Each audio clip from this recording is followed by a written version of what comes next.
In this video, I'm going to show you how to upload high-quality videos on TikTok. That is quite simple and easy to do, so let's begin. For some reason, TikTok sometimes reduce the quality of your uploaded video, and let me show you how you can fix that problem. So first, open up TikTok app and then hit on that big plus sign to add new video.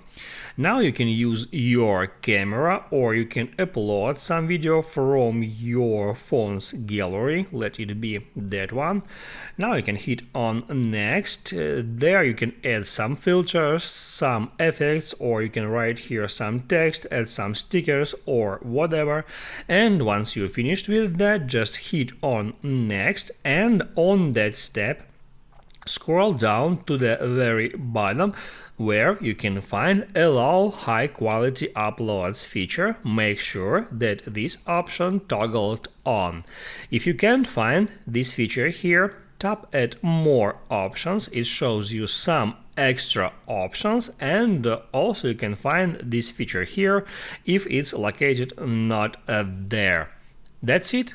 If this video helped you out, don't forget to like and subscribe.